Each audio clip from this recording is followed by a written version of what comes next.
Today is not about a sale.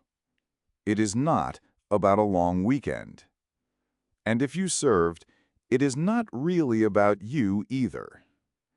That can sound strange coming from a military channel, but it is the truth. Memorial Day is the day America sets aside to remember the men and women who died in service to this country. Not the ones who came home and grew old. Not the ones who still put on a uniform. Not the ones who can shake your hand at the grocery store. The ones who did not get to come back and explain what happened. The ones whose families had to learn how to live with an empty chair at the table. The ones whose names are carved into stone because the nation ran out of ways to say thank you. That is what this day is for. There is a reason it feels different when you actually stop and think about it. Most American holidays point forward. Independence Day points to the birth of the country. Labor Day points to the working people who keep it moving. Thanksgiving points to gratitude around the table. Memorial Day points down. Down to the ground. Down to the cemetery rows. Down to the folded flag in somebody's hands. Down to the place where a mother, a father, a wife, a husband, a son, a daughter, or a battle buddy stood when there was nothing left to say. And that is why this day should never be treated like just another patriotic background noise. The holiday was originally known as Decoration Day. After the Civil War, communities across the country began decorating the graves of soldiers with flowers. People did not always agree about politics. They did not always agree about the war. They didn't even always agree about who had the first Decoration Day. But they understood something basic. The dead should not be forgotten. In 1868, General John A. Logan of the Grand Army of the Republic issued an order calling for a national day to decorate the graves of those who died in war. That first major national observance happened at Arlington National Cemetery. Think about that image for a second. Not a shopping cart, not a commercial, not a mattress sale. Arlington. Graves, flags, flowers, families. A country still wounded from war, trying to figure out how to remember its dead without losing its soul. That is the root of Memorial Day. Over time, Decoration Day became Memorial Day. The meaning expanded to honor Americans who died in service across every war and every generation. And that matters because sometimes people mix this day up with Veterans Day. Veterans Day is for all who served honorably, especially the living veterans who can still hear your thanks. Memorial Day is different. Memorial Day is for the fallen.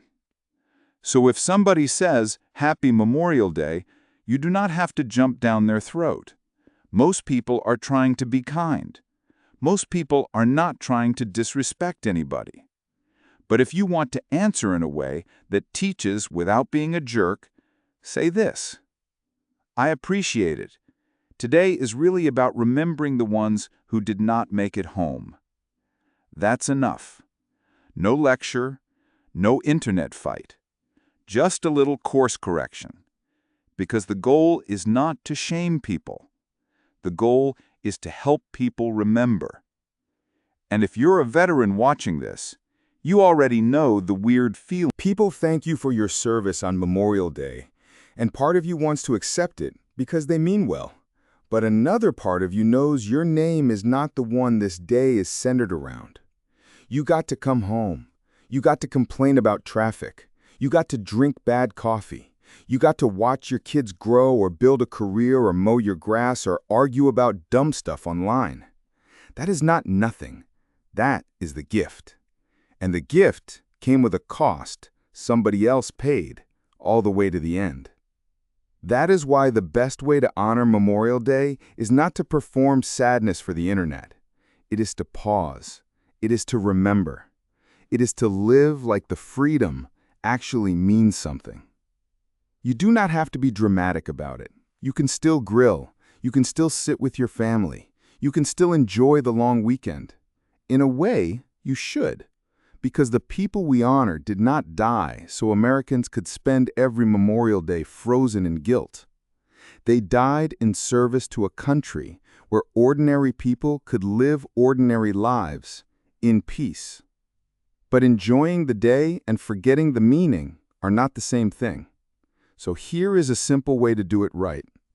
At 3 p.m. local time, stop for 1 minute. That is the National Moment of Remembrance. Wherever you are, just pause. If you're at a cookout, turn the music down. If you are working, step away if you can. If you are driving, remember when you stop.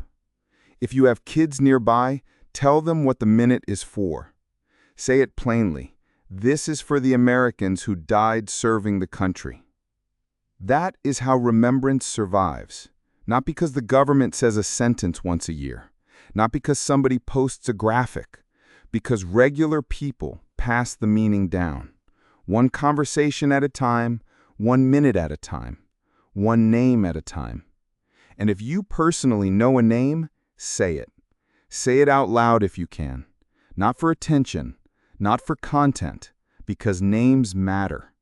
A casualty number is history. A name is a human being. A name had a voice. A name had a hometown. A name had inside jokes. A name had somebody waiting. And when a country stops saying the names, the country starts turning sacrifice into decoration. That is dangerous, because freedom becomes very cheap in people's minds when they forget how expensive it was for somebody else. Memorial Day is not supposed to make you hate your country. It is supposed to make you understand your country. The United States is not perfect. No honest person thinks it is. But it is real. Real enough that generations of Americans put on the uniform. Real enough that some of them never took it off.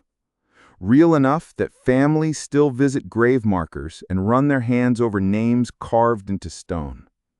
Real enough that a flag can feel heavy even when it's folded perfectly. That is the America worth remembering. Not the loud version, not the cheap version. The version that understands freedom is not just something you claim. It is something you inherit. And if you inherit something valuable, you are supposed to take care of it. So today, take care of the meaning. Enjoy your family.